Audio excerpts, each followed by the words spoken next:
What is going on, everyone? Welcome to today's video where we'll be going over how to composite multiple images into a single final image. What we're going to be doing today is taking this image as our final image, and I'm going to show you the process of how we get this exact image and how it looks so clean by using multiple images. So first thing we want to do is open up our multiple images. So we're going to select the images. I already have them selected here, but we're going to highlight the first one, and then we're going to click Control and add in all the other ones. As you can see with the white file next to them, I've already edited these and used them in here, so I know exactly which ones I want. And we're just going to add all of these together. And I think that's it for images wise. We're going to open up 6 different images and make them into one single image. So first thing we're going to do is just make sure we open all these. We're going to reset by holding Shift, clicking at the very last image, and we're just going to reset these to camera raw defaults. So all these are now in raw camera default. These are exactly what they look like coming out of the camera from the studio. And then the first thing we're going to do is we're just going to play around with our colors and shifting till we become happy with the image. Now I've already done this before, but I'm going to do it again for you guys so you can understand exactly what I'm doing and why I'm doing it. So here we're just going to be adjusting each and every single one of these until we get to where we want it to be. Obviously we're going to be adjusting some of our colors because we just want to really bring out that red.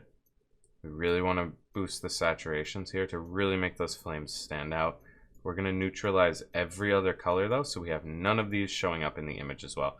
As you can see, by just removing those purples, we pull that background straight to black, which is very, very nice. We're going to warm up the flames though by adding in some light into them, and then we can also boost every other color.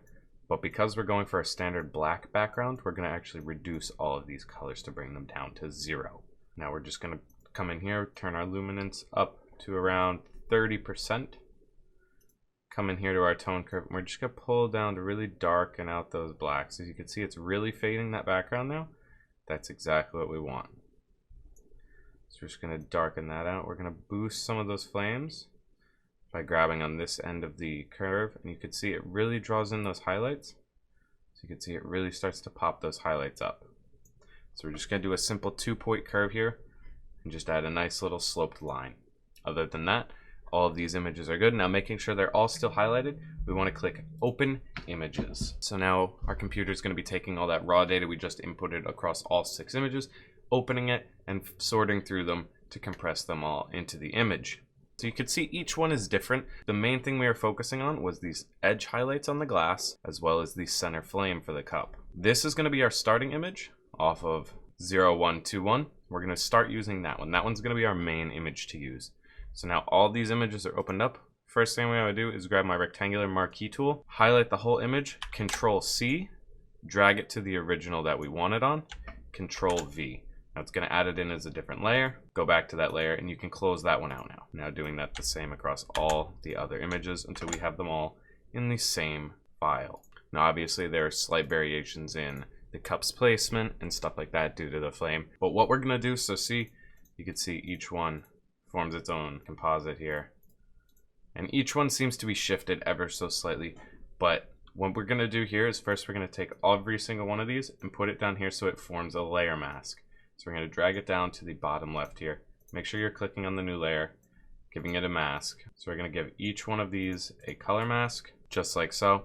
And as you can see, when we invert these so that they get turned off, so we're going to invert all of these now. And as each one becomes inverted, it becomes invisible. So then when we come in here with our paintbrush, we're going to boost this up a little bit, keeping it at 100% opacity, making sure our color selection is white. So we want a white color selection. So then we're going to paint into the background where we want our flames. So making sure we're on the white tool. And as you can see, when we do it this way, it just paints away the cup underneath, which isn't what we want. So we're going to Alt-Control-Z that, or Alt-Command-Z if you're on Mac. You're going to shift that and close it out. So what we're going to have to do is come in here, and we're going to change the blend mode to lighten. And so now when we come back in here, selecting our mask layer, we're going to come in here and I want to paint this flame in. Oh, wow. Okay, so now the flame, only the flame, is being painted in right here, and all those nice highlights we're getting across the cup. Obviously you could see it's not proper, so what we're going to do is first take this layer, invert the mask so we can see where the cup is, and we're going to Control T, and then we're going to drag it until the logos tend to match up. So that was the main thing we wanted to do. I'm just going to set that as fine, and we're going to invert that again, leaving the mode as lighten. And now when we come in and paint our flame, you can see it's only adding in the little bits. Don't forget you have to also do the same on the reflection, otherwise you'll lose all those beautiful highlights that we want to keep. So we're just going to paint around the logo, making sure not to touch the logo. Then we're going to boost our hardiness up and just put it right over the logo, so we're keeping that bottom logo that was in focus the first time. Then we're going to go up a layer, making sure our mode is now still set the same. We're going to make sure our brush is still set to white. We're going to reduce the hardiness again though. And then we're going to paint in this flame. So you can see this one's a lot bigger, a lot brighter. So we might want to stick away from that. And we're just going to go down here and perform some of our highlights into the glass. If there's any layer that you feel is too bright, you can also change the opacity. So you can darken, brighten these flames as you would like. We can come in here now, zooming in. We can really see where we have some extra detail that we don't need. Going back to our top layer now, we're going to select a smaller brush size, making sure it's set to black now. And we're just going to paint in across all these layers. And then the next thing we're going to want to do is you can just come down here. Because we have a pure black background, you can select over here, you can select the pure black, or you can just put it as your color palette. With a nice feathering here, you can put this opacity up to 100, as long as your brush size and hardiness are set to 0 and your size is a relatively large size. Come in here on each one of these.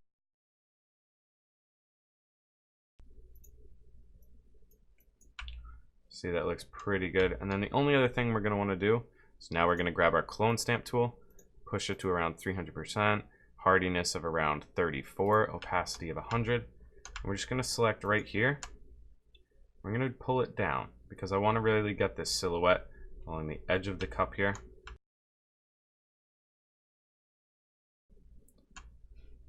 So now when we come in here, we're going to hold shift, click to the top layer, Control G or Command G, and you can see what we did and what we added to the glass. Now the only other thing we're going to do is apply a simple crop, just so we crop out that little bottom, so we only have a slight bit of the reflection, closing it as such. And now you can see our before and after